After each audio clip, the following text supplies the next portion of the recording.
아들을 우리를 위해 죽음에까지 가게 하심으로써 그 안에서 우리의 모든 것을 얻게 하신 아버지 하나님, 주 예수 그리스도를 우리의 구주로, 나의 주로 믿게 하여 주심을 감사합니다.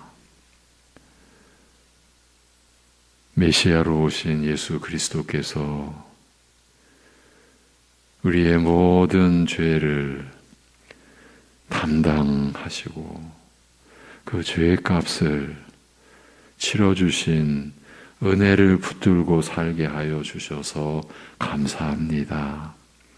이 믿음의 생애를 살아가야 할 우리에게 믿음의 역사와 믿음의 삶의 실체를 아버지의 뜻으로, 아들의 은혜로, 성령님의 역사로 우리가 그 믿음의 생애를 살아가게 하여 주시니 감사합니다.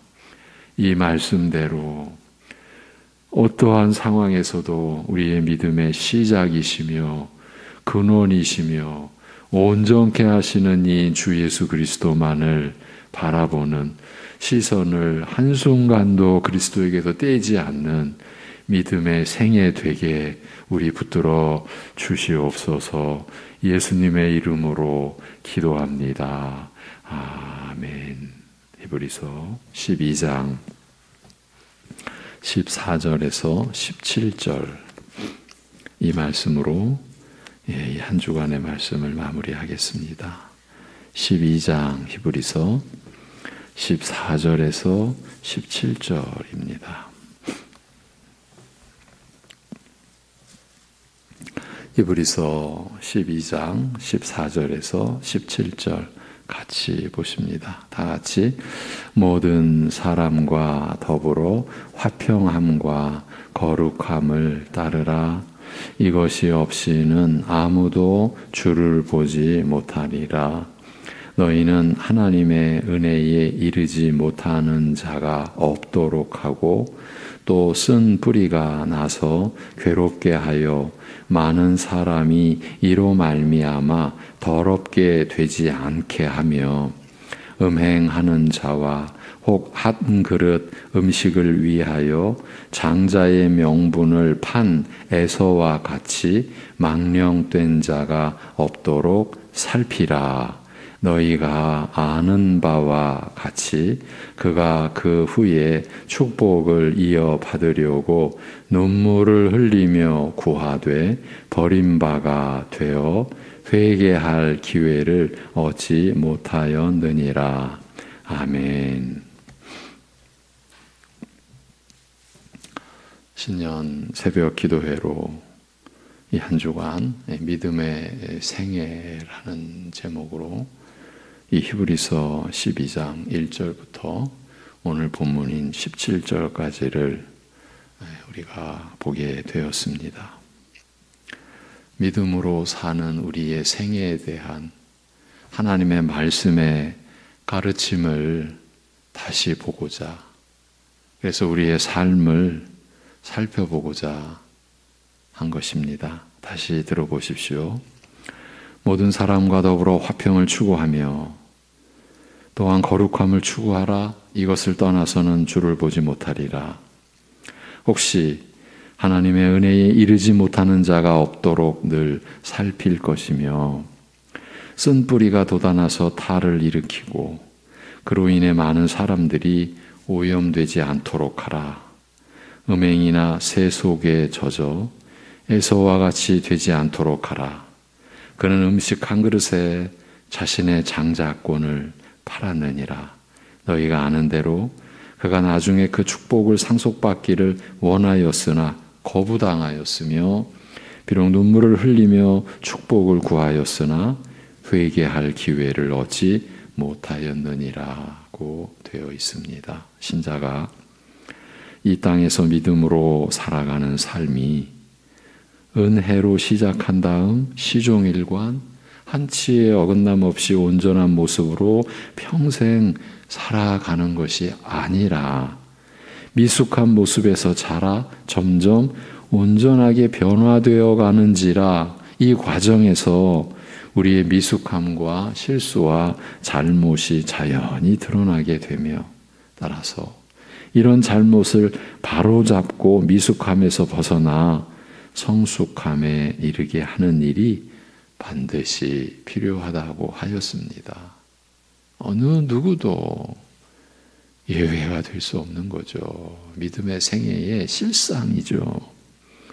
이 일을 이제 이 본문에서 특별한 말로 표현을 하고 있습니다. 그런데 그 말을 우리말 성경은 징계라고 번역하여 잘못에 대한 책망과 처벌의 성격을 강조하고 있으나, 본래 그 원문의 그 말은 우리 성도님들 중에서 파이디온이라는 말을 들어보신 분들이 꽤 되실 겁니다.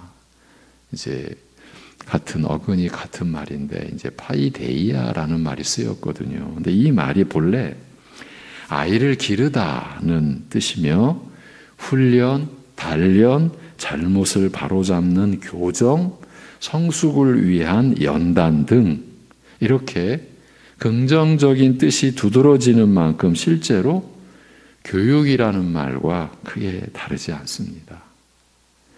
우리말 성경이 굳이 징계라는 말을 사용한 것은 지금 이 편지를 받게 될 교회, 그러니까 히브리서의 첫 수신자가 되는 교회가 심각한 잘못과 실수로 인해 어려움을 겪으면서 낙심과 좌절에 빠져 있음을 고려하였기 때문이 아닌가, 그렇게 여기는 겁니다.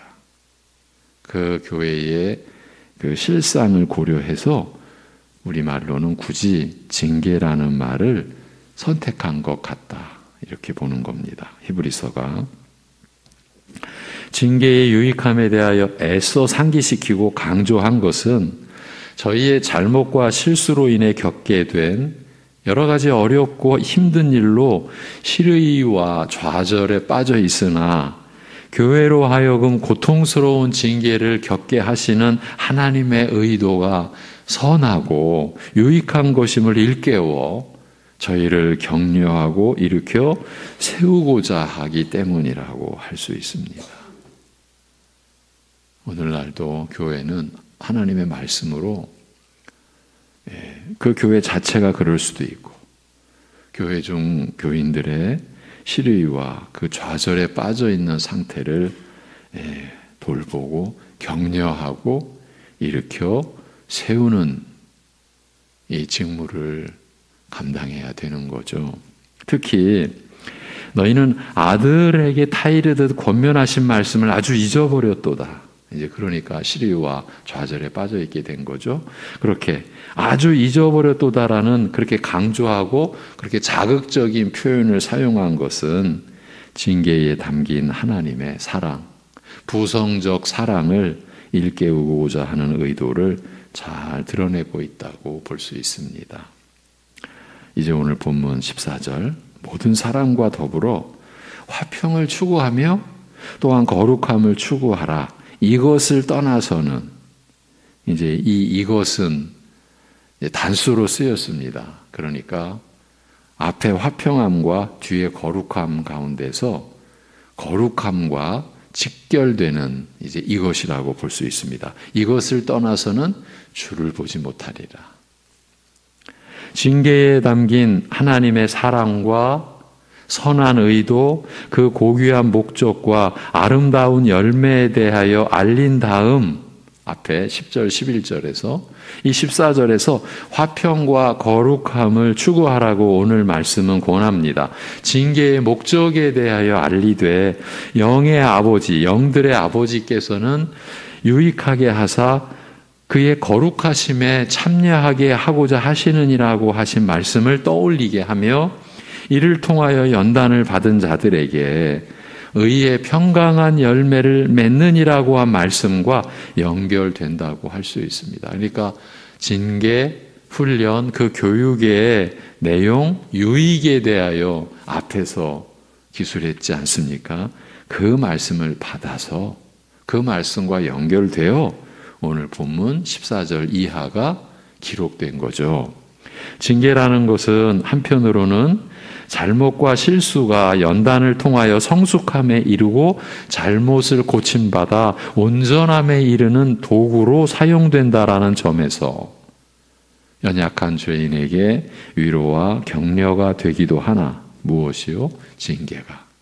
그렇게 위로와 격려가 되기도 하나 다른 한편 하나님께서 자기에게 속한 자녀들에 대한 선한 뜻과 의지, 곧 하나님의 형상을 닮아 저희로 하나님의 거룩함에 참여하게 하시려는 뜻과 의지 역시 결코 변하거나 포기할 수 없는 것임을 알리기도 하는 거죠.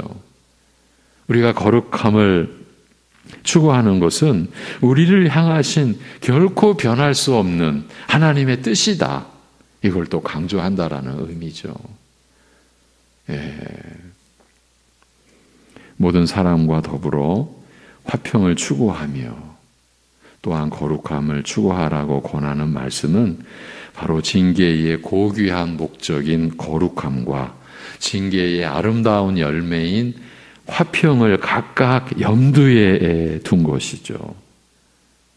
여러분, 마태복음의 산상수훈을 우리가 기억하죠. 심령이 가난한 자, 복이 있나니 이렇게 시작하죠.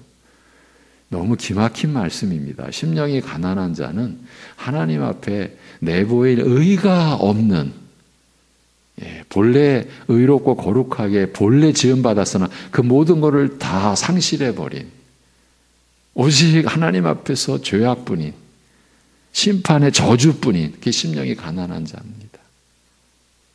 그래서 애통해하는 자, 그래서 겸손하고 온유한 자, 그래서 의에 줄이고 목말라 하는 자, 우리 신자들의 모습이죠. 그런 자들이 복이 있다고 말씀을 하죠. 그런 자들에게 하나님의 은혜가 임해서 이제 긍휼히 여기는 자, 이제 우리가 받은 긍휼로 긍휼을 나누고 베푸는 자, 마음이 청결한 자, 화평케 하는 자. 지금 여기 말씀에서 징계의 목적이 거룩함, 징계의 열매가 화평, 이게 다 산상수훈의 그 복된 말씀의 그 내용과 다 하나예요. 일치가 되는 거죠. 우리가 성장해 가면서 믿음으로 자라가면서 화평케 하는 자로, 거룩한 자로 우리가 세움을 입어가는 거죠. 그 산상수훈에 하나 남은 게 있죠. 그게 뭡니까? 이제 의로 인하여 핍박을 받는 자 복이 있나니 천국이 저희 것입니다. 사실은 이 8항목이 누구는 여기에 해당하고 누구는 여기에 해당하는 게 아니라 우리 모두가 그 8항목에 다 우리 한 사람 한 사람을 위한 것이지 않습니까? 지금 여기에서 그 하나님의 우리의 믿음이 온전케 되는 과정에서 나타나는 거룩함과 화평함을 지금 여기서 대두시키면서 징계를 통하여 하나님께서 이루고자 하시는 것은 바로 죄인을 구원하여 이르게 하고자 하시는 최종 목표와 동일하며 하나님의 이런 뜻은 결코 변하지 않을 것을 또 간접적으로 알리고 있는 말씀이죠. 더욱이 성결함을 추구하는 거룩함, 하나님을 닮아가는 그 신자로서는 절망스럽고 고통스러운 잘못과 실수가 하나님께 속한 자녀들에게는 오히려 구원의 목표에 이르게 하는 도구로 사용된다는 사실을 알림으로써 연약하여 날마다 넘어지는 우리로 하여금 여전히 소망을 갖게 하며 또한 하나님의 깊은 사랑으로 위로와 격려를 받게 하고자 하는 것입니다. 이것이 히브리서의 의도라고 어제도 강조해 드렸었죠. 그리고 이런 내용에는 자연스럽게 이 내용상, 의미상 성도의 견인의 가르침이 담겨 있음을 어렵지 않게 확인할 수 있습니다. 성도의 견인. 우리를 택하시고 구원의 역사를 시작하신 하나님께서 끝까지 이루신다.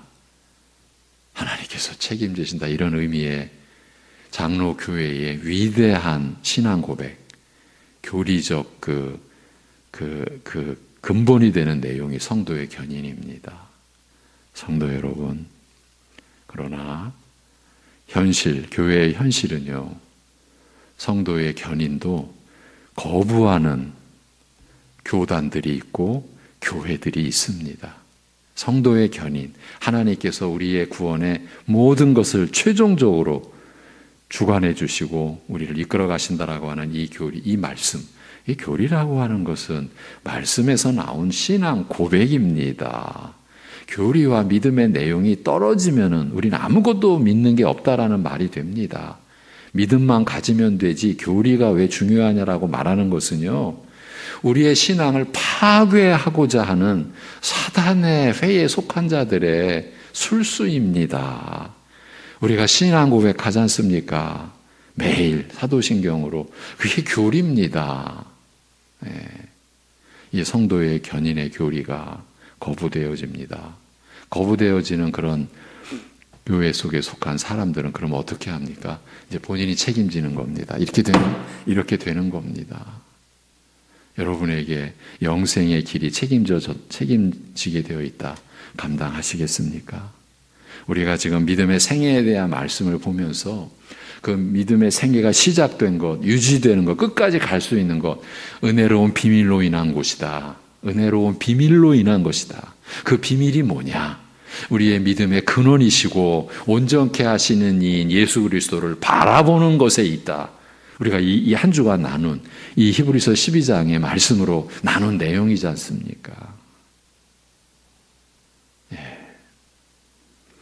그러니까 이런 내용 속에는 자연스럽게 성도의 견인의 가르침이, 이 위대한, 그리고 우리를 언제나 끊임없이 실족하고 연약하여 날마다 넘어지는 우리로 하여금 여전히 소망을 갖게 하고 주 예수 그리스도의 이름을 붙들게 하는 그러한 위로와 격려가 우리에게 주어지는 이 신앙 고백의 위대한 이 교리, 이 성도의 견인의 가르침이 이 내용 속에 담겨 있는 거죠.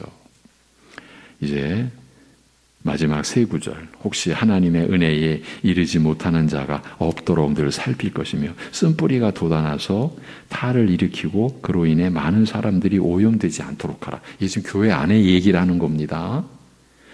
음행이나 세속에 젖어 에서와 같이 되지 않도록 하라. 그는 음식 한 그릇에 자신의 장자권을 팔았다. 너희가 아는 대로 그가 나중에 그 축복을 상속받기를 원하였으나 거부당했으며 비록 눈물을 흘리며 축복을 구하였으나 회개할 기회를 얻지 못했다. 여기서 에서가 등장하거든요. 오늘 말씀의 이제 이 후반부에서 이 에서를 등장시킨 히브리서의 의도가 우리에게 얼마나 큰 의미가 있는지를 우리가 오늘 확인하게 됩니다. 자, 믿음으로 살아가는 삶에는 미숙함과 잘못과 실수가 없지 않으나 징계와 연단을 통하여 바로잡고 성숙하게 함으로써 온전함에 이르게 한다라고 한 말씀을 오해하여 자칫 실수와 잘못에 대하여 가볍게 여기거나 방심하게 될 염려가 없지 않습니다만, 이 말씀은, 이 15절에서 17절 이 말씀은 바로 이런 점을 경계하고 있습니다. 참 인간의 지혜라는 거, 물론 거짓 그리고 타락한 지혜를 말하는 거예요. 얼마나 교묘한지 하나님의 말씀으로 거기서 자구책을 마련해요. 자기의 방식을 만들어내는 거예요. 우리가 요즘에 로마서를 보고 있는데 바로 그 문제와 싸우는 거예요. 은혜가 넘치는 곳, 죄가 넘치는 곳에 은혜가 넘쳤다라고 하니까 사람들은 또 금방 어떻게 다가오느냐 하면, 야, 그러면 은혜가 넘치게 하려면 죄를 많이 지으면 되겠네. 여러분, 이게 그냥 아이들이 하는 막말이 아니라 사람들이 교회 안에서 이래 왔다 이러고 있다라는 거예요. 지금 그런 얘기입니다. 자칫 실수와 잘못에 대하여 그래? 그럼 가볍게 여겨도 되겠네? 방심하는 그 점을 지금 경계시키고 있는 거예요. 하나님의 은혜에 이르지 못하는 불행한 일이 없는지 살피라고 말합니다. 거듭거듭 살피라. 여기서 살피라는 것은요, 내적 성찰, 자기 자신을 돌아보라는 뜻보다는 감독하라는 뜻에 가깝습니다. 그런 만큼 이 말씀은 우선 교회 중에서, 교회 안에서 은혜에 이르지 못하는 자가 있을 수 있음을 알리고자 한다고 하겠습니다. 모든 사람이 예외 없이 징계의 은혜, 즉 잘못과 실수까지 오히려 연단의 도구로 삼아 온전케 하시는 은혜를 입어 마지막 구원의 목표에 이르는 것은 아닌 것입니다. 이 교회의 실상에 대한 아픈 지적이요, 두려운 말씀입니다. 교회에 출석하는 사람들 중에는 하나님의 은혜에 미치지 못하는 사람이 없지 않은 것입니다. 있다라는 거예요. 이게 우리의 현실입니다. 그리고 이런 사람은 마치 쓴뿌리가 돋아나서 탈을 일으키듯이 많은 사람들을 죄로 오염시키는 만큼 자기도 여전히 죄 가운데 있으면서 다른 이들을 공범자로 만드는 그런 만큼 특별히 이들을 주의하고 잘 살피고 감독하여 이런 일이 생기지 않도록 하라, 이렇게 경계하고 있는 말씀이에요. 믿음의 생애를 우리가 가면서 서로가 이 역할을, 교회가 이 직무를 감당해야 된다. 많은 그들은 실족해 한다. 오염시킨다, 자신들의 죄로. 지금 이게 교회 밖과 교회 안을 말하는 게 아니라 교회 중에, 교회 안에 어떤 이들은 그 은혜에 미치지 못하는 거예요. 외적으로는, 여러분, 외적인 거 아무 상관이 없습니다. 이 정말 상관이 없습니다. 사회적 신분, 교회의 무슨 어떤 위치나 직분, 아무 상관이 없습니다. 은혜에 미치지 못하는 사람은 그들 가운데 있는 거예요. 우리 얘기입니다. 특히 음행이나 세속에 젖어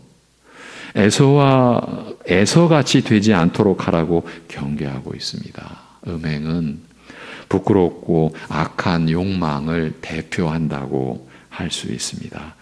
죄인들, 우리의 이 악한 욕망을 대표하는 거예요. 또 세속적인 것, 속된 것은요, 이게 또한 어렵습니다. 이게 누구나 다 거리낌 없이 쓰는 것이어서 하나님께 드리기에 적합하지 않은 것, 이것을 세속적인 것, 속된 것이라고 하는 겁니다. 성경은 이것을 가리켜 흔히 부정한 것, 더러운 것이라고 부릅니다. 악한 욕망에 빠져 살거나 세속의 더러움, 곧 세상 사람들은 다 거리낌 없이 사용하나 하나님 앞에서는 받아들여질 수 없는 더러운 것에 젖어 살지 않도록 하라고 명하면서 음식 한 그릇에 장자권을 판 에서같이 되지 말라고 경계한 것은 악한 욕망이나 세속의 더러움에 젖어 사는 일이 음식 한 그릇에 장자권을 판 에서의 행동과 같이 어리석고 미련하고 경솔한 일임을 알린 것이라고 할 수 있습니다. 에서는 육적 서열을 따진다면 장자로서 아비 이삭이 받은 아브라함의 축복을 물려받을 상속권을 가지고 있었습니다. 그러나 야곱이, 이 쌍둥이 동생 야곱이 사냥에서 돌아와 허기진 에서를 팥죽으로 유혹하여 장자로서 가진 이 상속권을 팔라고 하니 두말 없이 팔아넘겼습니다. 물론 에서가 이렇게 팔아넘긴다고 해서, 또한 야곱이 이런 술수로 장자권을 산다라고 해서 정말 아브라함의 축복을 잃거나 얻을 수 있는 것은 아니었습니다만, 그럼에도 에서의 이 행동은 아비 이삭에게로 물려줘 온 하나님의 복된 약속을 팥죽 한 그릇의 가치보다 못하게 여긴 망령된 행동이었습니다. 오늘 우리가 하나님의 은혜를 가볍게 여기는, 그렇게 보이는, 그렇게 나타나는 우리의 행실이나 말 돌아봐야 됩니다. 이런 불신앙과 그에 따른 선택에 대해 책임을 지게 된 결과가 어떠하였는지 상기시키되 너희가 아는 대로 그가 나중에 그 축복을 상속받기를 원하였으나 거부당했다. 비록 눈물을 흘리며 축복을 구했으나 회개할 기회를 얻지 못했다라고 적고 있습니다. 물론 에서가 이런 망령된 일을 행하였기 때문에 아브라함의 축복을 상속받지 못하였다고 할 수는 없습니다. 이미 에서와 야곱이 태어나기 전 태중에 있을 때 야곱이 택함을 받고 에서는 택함을 받지 못한 사실이 이미 리브가에게 알려졌기 때문입니다. 어미에게, 부모에게 이미 이 하나님의 뜻은 알려졌어요. 야곱이 아브라함의 축복을 상속하고 에서가 상속받지 못한 것은 근본적으로 이처럼 하나님의 예정과 선택에 따른 것이었습니다. 그러나 택함을 받은 야곱은 부족한 중에도 아브라함의 약속과 축복을 간절하게 사모하였던 반면 택함을 받지 못한 에서는 이를 하찮게 여겨 팥죽 한 그릇에 두 말 없이 팔아 넘긴 사실에 주의할 필요가 있습니다. 여러분, 야곱의 하나님이라고 하는 것은요, 사실은 긍정적인 의미가 아닙니다. 죄인의 하나님이라는 바로 그 뜻입니다. 야곱, 발 뒤꿈치를 잡은 자, 태어날 때의 모습이죠. 그러니까 우리식으로 말하면은 남을 속이는 자, 발을 걸어 넘기는 자, 넘어지게 하는 자, 그런 의미가 야곱 아닙니까? 근데 이 야곱이 나중에는 하나님을 이긴 자라는 이스라엘이라는 이름을 얻지 않습니까? 그래서 구약에서 야곱의 이름이 나오면은 죄인 우리를 형상화시킨 대표적인 이름이라 우리가 그렇게 이해를 하지 않습니까? 그런 야곱이 그런 가운데서도 아브라함의 약속과 축복을 간절하게 사모하였던 반면 택함을 받지 못한 에서는 너무 하찮게 여겼던 거죠. 근본적으로 하나님의 선택에 따른 것이며 이것은 에서가 바꿀 수 있는 것은 아니지만 그럼에도 에서의 책임이 없다고는 할 수 없기 때문입니다. 이것을 두고 전에도 말씀드리기를 하나님께서 그의 뜻을 사람에게서 기계적이 아닌 인격적인 형식으로 이루신다라고 하였습니다. 그리스도를 믿고 믿지 않음에 따라 사람은 구원을 받거나 받지 못합니다만, 말하자면 자신의 선택에 대한 책임을 집니다만 이 믿음 자체가 또한 하나님의 무조건적인 택하심과 부르심으로 말미암는 만큼 그 신비로움은 우리의 섣부른 판단이나 설명을 허락하지 않는 것입니다. 그래서 어쩔 수 없이 또 확인해 드리는 것은 성도의 견인이라는 교리가 어떤 교회 안에서 어떤 교인들에게서는 거부되듯이 이 하나님의 선택과 예정에 대해서도 교회의 어떤 부류들은, 어떤 교단에서는 입 밖에도 내지 않는 거예요. 성도들에게 이 말씀을 안 전하고 안 가르치는 거예요. 그 지도자들 속에서는 아예 거부시켜 놓고 있으면서 교회 안에는 아예 말을 안 하는 거예요. 결국은 다 인간의 책임으로만 몰아가는 거예요. 그래서 그런 곳일수록 그 책임에 따른 인간의 열심은 여러분이 상상하는 정도를 뛰어넘는 열심을 내보일 수도 있어요. 이게 이제 무서운 거짓의 그 규모, 거짓의 그 제도와 교회의 외적 규모가 정해져 버리는 거예요. 여러분 어떻게 생각하십니까? 선택과 예정을 우리가 거부하면 어찌 되겠습니까? 가장 기초적으로요, 우리 자신을 생각해 보십시오. 하나님의 선택하심이나 예정이 없으면 여러분 주 예수 그리스도께서 나의 죄로 죽으시고 사흘 만에 부활하셨다라는 사실을 믿으실 수 있으시겠습니까? 나는 믿을 수 있지. 나는 남다르니까. 그렇게 여기는 분은 아직 예수 그리스도와 연관이 없으신 분이라고 감히 말할 수 있습니다. 선택과 예정은 너무 신비로운 말씀 중에 어쩌면 우리로서는 감당할 수 없는, 그래서 섣부른 판단이나 설명이 허락되지 않는 내용인데, 그럼에도 우리 자신을 놓고 보면 하나님의 택하심이 아니었으면 나로서는 이 하나님의 은혜에 참여할 수가 없었구나라고 하는 것이 신자된 우리의 가장 진솔한 신앙 고백입니다. 여기에서 인간의, 우리 신자들의 겸손함과 온유함은 이미 결정된 것입니다. 여러분, 창세기 50장의 내용이 뭡니까? 두 가지입니다. 크게 보면 하나는 시작의 책입니다. 성경 66권의 첫 권 창세기, 시작의 책입니다. 근데 여기에는 또 하나 결정적인 가르침이 있습니다. 선택의 책입니다. 아벨서부터, 물론 아담도 포함되지만 대표적으로 아브라함, 선택받은 자입니다. 그래서 믿음의 조상 이삭, 야곱, 요셉, 이어지는 계보는 택함받은 자의 계보입니다. 그 안에 우리가 들어와 있는 겁니다. 그런데 교회 안에서 이 말씀이 가려져 버리고 아예 가르쳐지지 않고 아예 들려지지 않고, 그래서 우리의 열심을 계속 세상의 방식으로, 인간의 방식으로 촉구시키고, 여러분, 혹시 이러한 말씀에 거부감을 갖고 있는 분들은 하나님 앞에서 돌아보셔야 됩니다. 그냥 가시면 안 됩니다. 이제 본래대로 가겠습니다.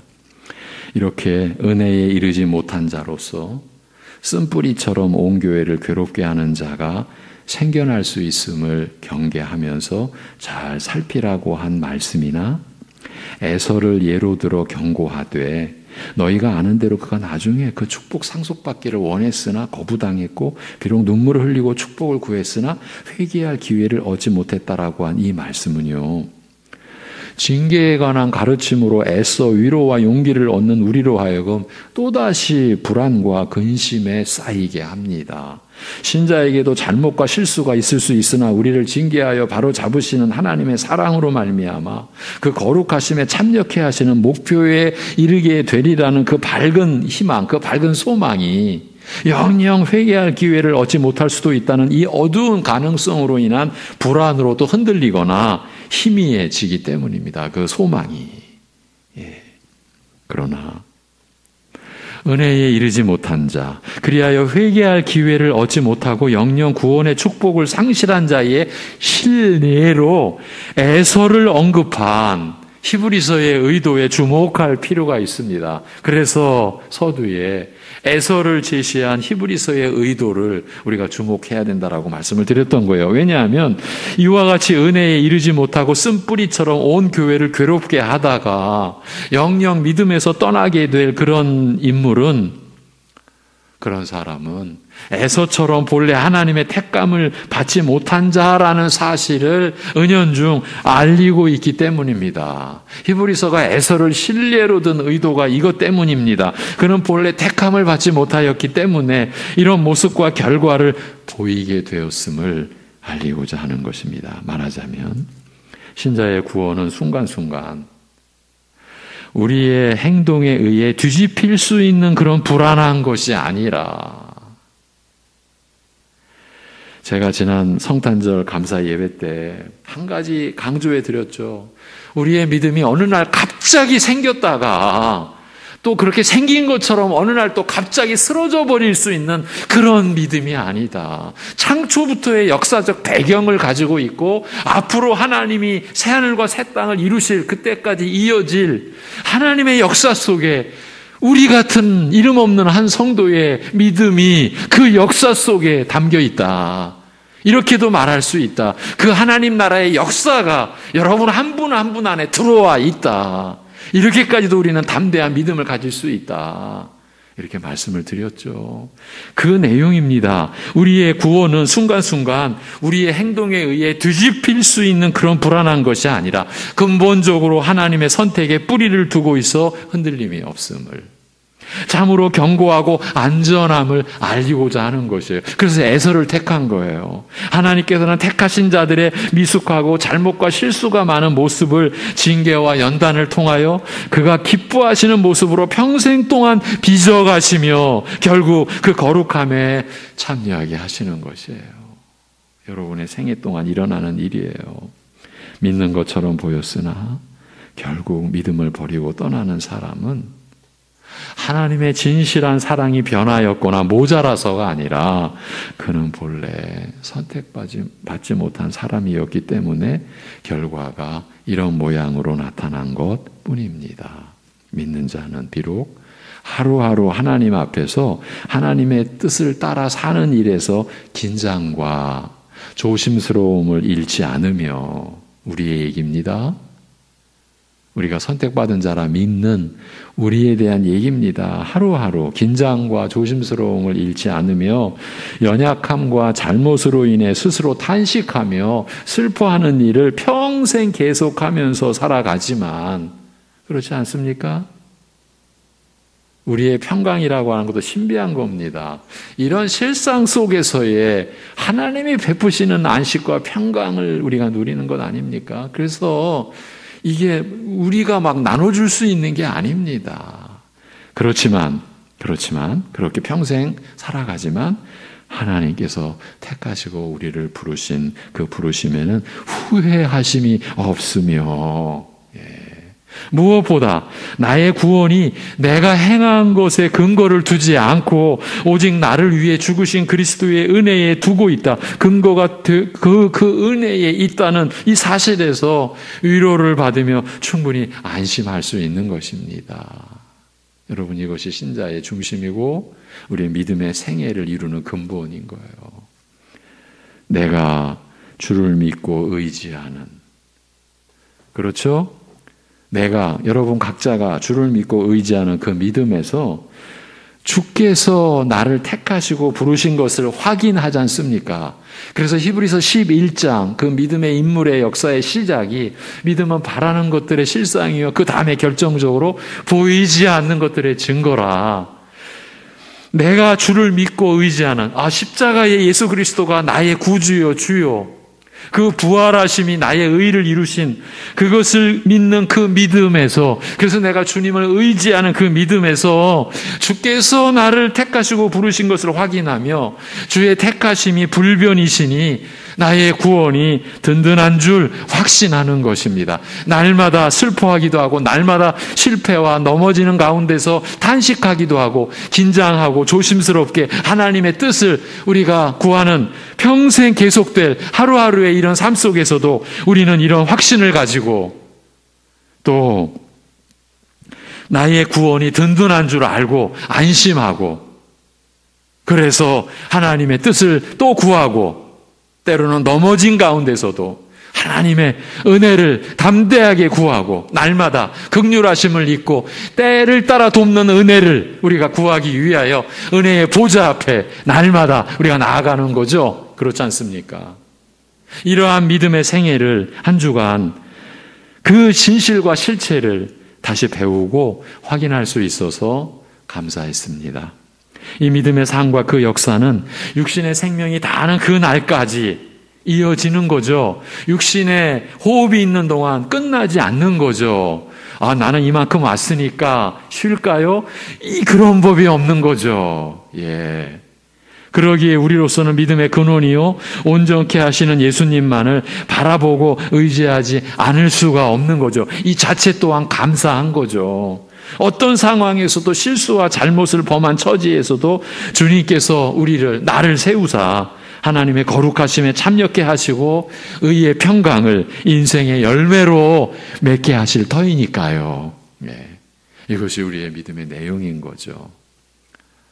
기도하겠습니다. 하나님 아버지, 하나님의 선물로 썩어 참 참으로 그저 부패함과 그로 인한 심판의 저주의 불행만을 결국은 영원히 떠안아야 할 우리에게 하나님의 거룩하심에 참여하고 의의 평강한 열매로 인생의 열매를 거둘 수 있게 하시는 이 영원한 축복 가운데 우리를 세우시고 우리를 두시고 믿음의 역사를 경험하며 믿음의 생애를 살게 하여 주신 은혜를 감사합니다. 아버지 하나님, 이 히브리서를 받아야만 했던 그 어떤 잘못과 실수로 인하여 하나님의 세우시는 징계 속에서 그러나 실의와 좌절에 빠져 있는 교회와 그 교인들에게 주신 이 진리의 말씀이 오늘 우리에게, 오늘 나에게, 우리 교회에 주어진 우리를 살리는 말씀, 믿음을 가르쳐 주시고 믿음의 생애를 가르쳐 주신 이 말씀을 따라 우리가 한 걸음 한 걸음 하루하루 주님과 동행하는 삶을 살아갈 수 있게 우리를 붙들어 주옵소서. 오늘도 올 한 해도 이러한 삶을 우리가 더 성숙되게 감당해내고 그래서 거룩함에 참여하는 하나님께 올려드리는 영광과 우리의 기쁨과 의의 평강한 열매로 서로를 우리가 유익하게 하고 서로를 풍족하게 하는 그러한 하나님께 부요한 자로서의 삶을 살아갈 수 있게 인도하여 주옵소서.